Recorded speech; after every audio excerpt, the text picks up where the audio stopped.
Hello friends, कैसे हो आप सभी। आज हम लोग क्लास 10th के समांतर श्रेणी के 5.1 के जो क्वेश्चन है उसको पढ़ेंगे। तो इसमें पहला क्वेश्चन समझ लें क्या पूछ रहा है कि निम्नलिखित स्थितियों में से किन स्थितियों में संबंध संख्याओं की सूची समांतर श्रेणी में है या नहीं है। अगर है तो क्यों है।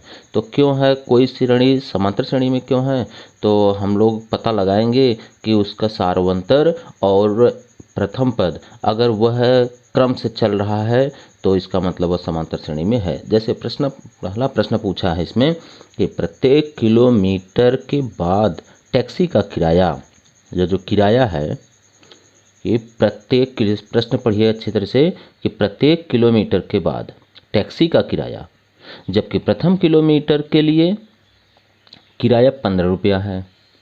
किराया कितना है, पहले किलोमीटर के लिए 15 रुपया है, प्रत्येक अतिरिक्त किलोमीटर के लिए किराया 8 रुपया है और हर अगले किलोमीटर के लिए 8 रुपये बढ़ रहा है। मतलब अगर क्वेश्चन समझ में आ गया है तो देखा जाए कि कह रहा है कि पहले किलोमीटर के लिए 1 किलोमीटर टैक्सी चली तो इसका कितना रुपये किराया है, 15 रुपये है। फिर यहाँ से 1 किलोमीटर और चढ़ा तो 1 किलोमीटर और चलने के बाद इसका किराया कितना हो गया कि 15 रुपये तो ये है ही था, इसमें 8 रुपये ऐड हो गया। फिर उसके बाद जो है कि यह 1 किलोमीटर और चला तो अब 8 रुपये इसमें जितना ऐड हुआ था वह है उसमें 8 रुपये और ऐड हो जाएगा, तो 15 + 8 और 8 रुपये इसमें और ऐड हो गया। अब अगला किलोमीटर जब चला तो वह कह रहा है कि इसमें 8 रुपये फिर ऐड हो जाएगा, तो यह आ गया कितना 15 + 8 + 8 और इसमें 8 रुपये और ऐड होगा। इस तरह से एक श्रेणी अब बन रही है कि नहीं बन रही है। तो इस किराए का क्रम देखें तो यहाँ पर हुआ 15, दूसरे किलोमीटर के लिए 15 8 कितना हो गया 23, तीसरे किलोमीटर के लिए 23 और 23 8 31, अगले किलोमीटर के लिए कितना हो गया 31 और 8 39। इस तरह से यह क्रम से बढ़ता चला जा रहा है। तो देखा जाए कि इसका प्रथम पद कितना है, a बराबर प्रथम पद a बराबर, ये पहला पद हुआ, दूसरा पद, तीसरा पद, चौथा पद। तो पहला पद कितना है, प्रथम पद a से दिखाया जाता है, a बराबर कितना आ गया 15 किलोमीटर। अब सार्वंतर d निकाल लें, d बराबर तो माइनस कैसे करते हैं, यहाँ से इस संख्या को हमेशा अगली संख्या में से पिछली संख्या को माइनस करते हैं। तो 23 - 15 बराबर इसमें से इसको माइनस करते हैं 31 - 23। यहाँ पे माइनस करके देखें कितना आया है 8 5 13 8 आ गया। फिर बराबर यहाँ पे कितना आ गया 8 3 11 8 आ गया। तो कॉमन डिफरेंस कितना आ गया, बराबर आ गया। अतः यह जो संख्या दी है, यह सीरीज जो दी गई है यह कैसी है, एपी में है। यह सीरीज कैसी है, एपी में है। 15 23 31 39 यह है एपी में है। पहला प्रश्न आपका सॉल्व हो गया है। दूसरा प्रश्न देखा जाए। दूसरे प्रश्न में क्या कह रहा है कि किसी बेलन अर्थात सिलेंडर, किसी बेलन में उपस्थित हवा की मात्रा, बेलन किससे भरा हुआ है, हवा से भरा हुआ है बेलन, जबकि वायु निकालने वाला पंप, बेलन में से कोई पंप है जो कि वायु को निकाल रहा है, प्रत्येक बार बेलन की शेष हवा का 1/4 भाग निकाल देता है। जब एक बार पंप चलाया जाता है तो कितनी हवा निकल रही है, उसमें से पूरी हवा का 1/4 भाग। तो अगर ये मान लें कि यहाँ पर यह क्या है, बेलन है,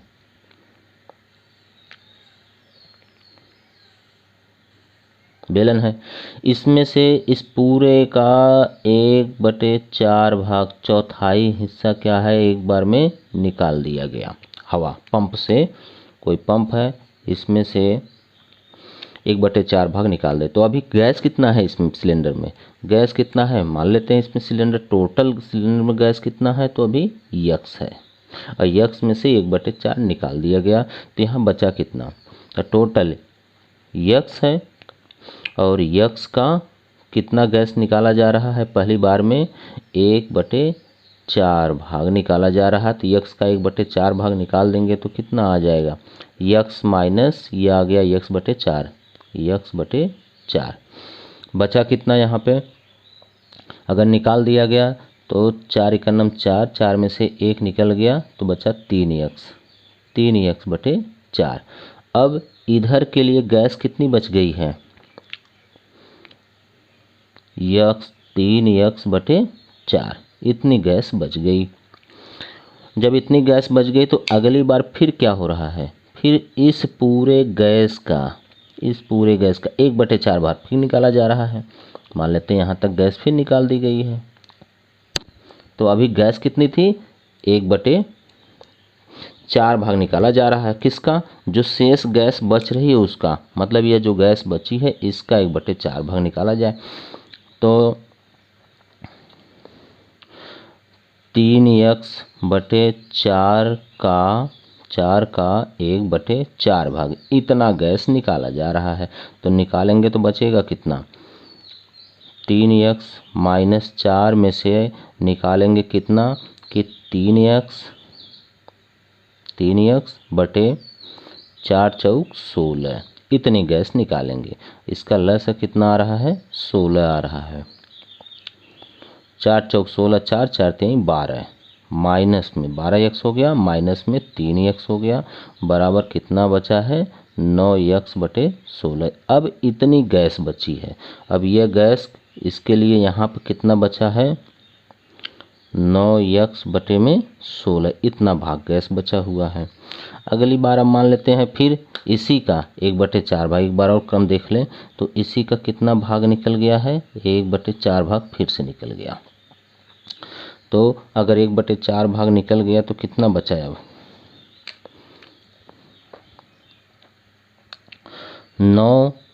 9x/16 का 1/4 भाग, यह निकल जाएगा फिर से। तो बचेगा कितना इसका, 9x/16 माइनस कितना आ गया, 9x/16 चौका 64, इतना निकाल दें। इसका लस कितना है, 64।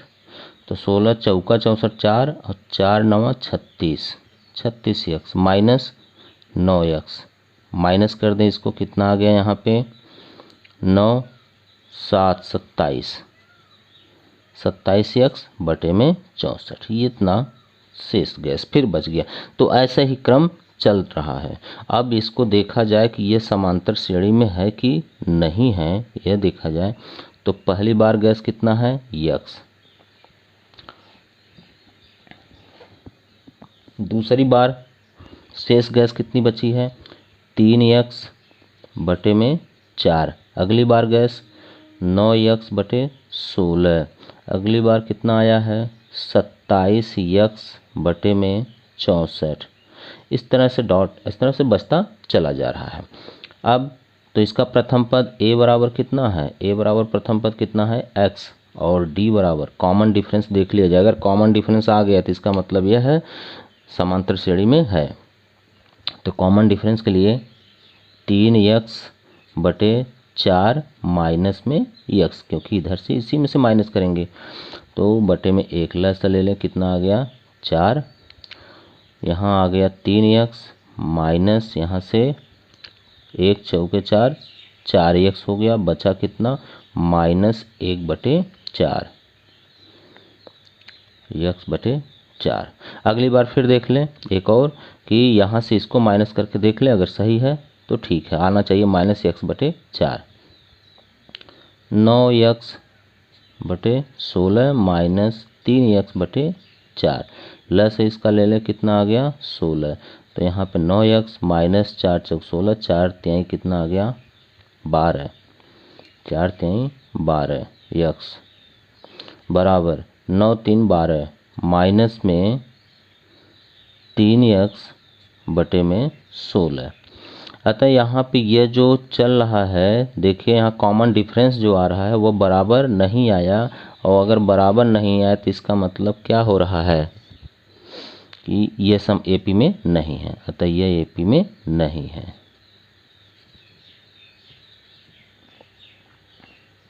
अगला प्रश्न देखा जाए।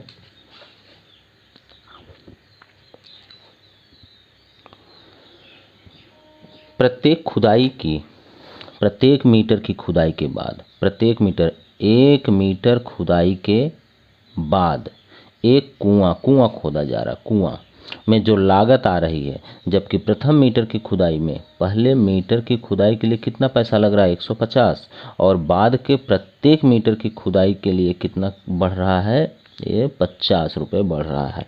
मतलब अगर क्वेश्चन समझ में आ गया तब दिक्कत नहीं है। यहाँ पे तो देख लिया जाए क्या है। यहाँ पे मान लेते हैं यहाँ पे ये कुआं एक है, अभी इतना खोदा गया 1 मीटर खोदा गया, तो इसका किराया कितना लगा इसकी लागत कितनी आई 150 रुपये। लेकिन दोबारा जब खोदा गया फिर 1 मीटर, तो इसमें 50 रुपये ऐड हो गया, तो अब कितना हो गया यह 200 रुपये। अगली बार फिर 1 मीटर खोदा गया तो कितना हो गया 50 रुपये फिर ऐड हो गया, तो ये कितना हो गया 250 रुपये। फिर अगली बार 1 मीटर खोदा गया तो ये 50 रुपये फिर बढ़ गया, तो ये कितना हो गया 300 रुपये। मतलब हर बार 50 रुपये बढ़ता चला जा रहा है। अब ये देखा जाए कि जो हर बार बढ़ रहा है यहाँ पर 50-50 रुपये, तो क्या ये एपी में है या नहीं है। तो क्रम से पहले लिखा जाए इसको 150, 200, 250, 300। तो इसका प्रथम पद कितना है 150, और डी इक्वल टू कितना है, तो अगली संख्या माइनस पिछली संख्या, तो कितना आया 200 माइनस 150 बराबर 250 माइनस में 200 घटा दिया गया, तो यहाँ कितना आ गया 50 बराबर यहाँ भी कितना आया 50। कॉमन डिफरेंस बराबर है, अतः यह है क्या है एपी में है, एपी में है। अगली संख्या, अगला प्रश्न जो है, प्रत्येक वर्ष खाते में प्रत्येक वर्ष क्या कह रहा है, जो मिश्र धन है, जबकि 10,000 रुपये की राशि 8% वार्षिक ब्याज की चक्रवृद्धि ब्याज की दर से जमा की जाती है। यहाँ पर देखें चक्रवृद्धि ब्याज के लिए क्या हो रहा है, हर बार चक्रवृद्धि ब्याज उसमें जुड़ रहा है, मिश्र धन के साथ अगली बार बढ़ रहा है। तो चक्रवृद्धि ब्याज मिश्र धन ए से दिखाया जाता है। ए बराबर फार्मूला होता है पी ब्रैकेट में 1 + r बटे में 100 घाते n। यह चक्रवृद्धि ब्याज के मिश्र धन का फार्मूला हो गया। तो इसमें प्रथम बार के लिए निकाला जाए तो प्रथम बार मूलधन कितना है 10,000 रुपये, ब्रैकेट में 1 प्लस प्रतिशत कितना बढ़ रहा है, आर बराबर प्रतिशत कितना बढ़ रहा है 8% बटे में कितना है 100। एक साल के लिए ही अगली एक साल के लिए निकाला जा रहा है, तो यह हो गया। अब आया कितना यहाँ पे 10,000 गुणे में 100 एकनम 100 108, 108 में अगर 100 से भाग दें तो 1.08 आ गया। यह तो पहले साल के लिए चल रहा है, दूसरे साल के लिए अभी इसको कैलकुलेट करेंगे, देखेंगे कितना रहा है। तो यहाँ दूसरे के लिए भी उसी तरह से हो जाएगा, नहीं सॉरी, यह है गुणा करके देख लिया जाए इसमें कितना यहाँ हुआ। तो 108, इसके आगे 4 जीरो लगा दिया जाए और 2 अंक पे दशमलव लगा दिया जाए, यह अगले साल के लिए मिश्र धन हो गया। यही अगले साल के लिए मिश्र धन बन जाता है। तो फिर यह यहाँ पे a बराबर मान लेते हैं a1 था, अब a2 बराबर क्या हो जाएगा p ब्रैकेट में 1 + r बटे 100 घाते n, यानी एक साल के लिए फिर होगा।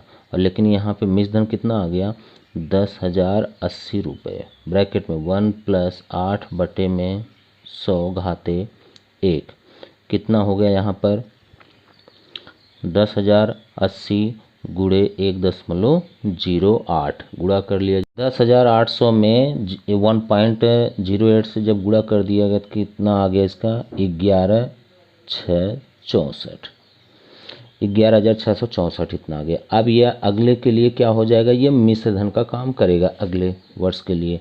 तो फिर a3 इक्वल टू निकाल लिया जाए p ब्रैकेट में 1 + r बटे में 100 घाते n, यहाँ पे 11,664 ब्रैकेट में 1 + 8 बटे में 100 घाते 1, हर बार एक ही रहेगा। तो यहाँ पर 11,664 गुणे 1.08, अब इसका गुणा कर लिया जाए। अब इन दोनों का जब गुणा कर दिया गया तो कितना आ गया 12,597.5 12। इन दोनों का गुणा करने पर इतनी संख्या आ गई है, गुणा करके चेक कर लीजिएगा। तो अब ये देखते हैं एपी में है या नहीं है। तो सीरीज क्या बन गई कि ए बराबर कितना था 10,000। अगली बार जो मिश्र धन आया वह 10,800 और अगली बार जो मिश्र धन आया कितना है 11,664। अगली बार मिश्र धन कितना आया 12,597.12। तो ए बराबर कितना मिल गया हमें 10,000 पहला पद, प्रथम पद हो गया। लेकिन डी बराबर कॉमन डिफरेंस कितना आ गया, अगली संख्या माइनस पिछली संख्या 10,800 में से माइनस करेंगे 10,000 तो कितना आ गया यहाँ पे 800। लेकिन दूसरी संख्या के लिए यहाँ पर माइनस करके देखा जाए, अगर बराबर आ गया तो एपी में है 11,664 माइनस 10,800। तो ये कितना बचा 64 और 8 8 64। तो यह कितना आ गया 864। अर्थात कॉमन डिफरेंस यहाँ पर सेम नहीं आया है, कॉमन डिफरेंस यहाँ पे सेम नहीं आया। सो एपी में यह नहीं है। अगला प्रश्न इसमें चेक किया जाए तो अगले प्रश्न में क्या है,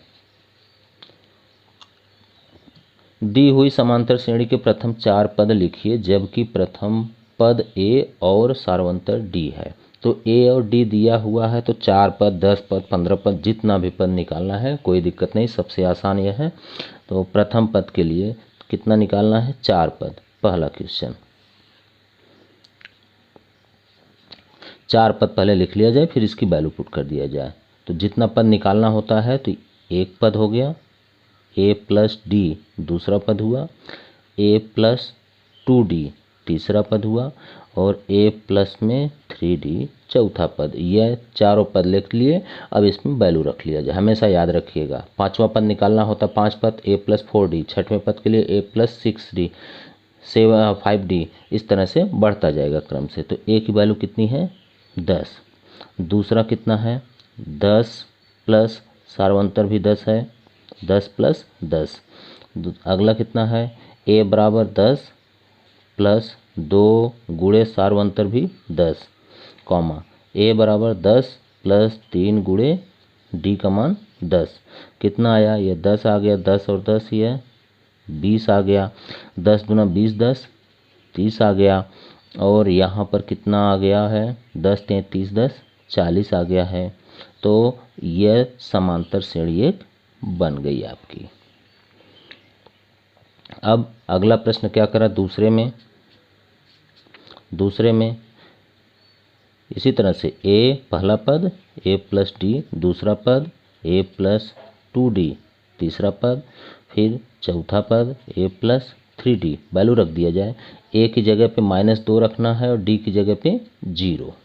तो यहाँ पे कितना आ गया -2 कॉमा -2 प्लस 0 माइनस में 2 प्लस 2 गुणे 0 माइनस में 2 प्लस 3 गुणे 0। तो ये तो -2 आ गया कॉमा यहाँ पे 0 से तो मतलब नहीं हुआ, ये भी -2 आया, ये भी 0 हो गया तो फिर -2 बचा, यहाँ पे भी 0 हुआ तो फिर -2 बचा। अतः यह इसका एपी हो गया। थर्ड में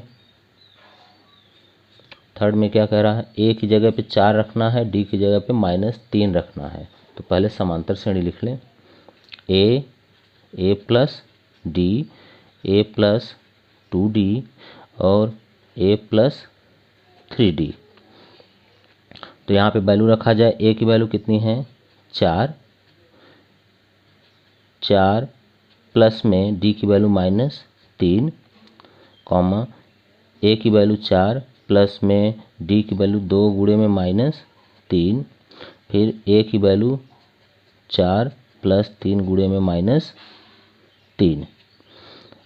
ये आ गया 4 कॉमा 4 में से कितना निकल गया प्लस माइनस होकर 3 निकल गया तो और 1 बचा कॉमा यहाँ 3 दूना 6 -6 हो गया, 6 में से 4 निकाल देंगे तो -2 बचा। फिर 3 त्रिका 9, 9 में से 4 निकाल दिया तो -5 बचा। ये इसका एपी आ गया। तो इसमें कुछ फोर्थ और फिफ्थ आप लगा दीजिए। फोर्थ फिफ्थ आप लगा दीजिए, उसके बाद जो है कि अगले प्रश्न में चला जाए।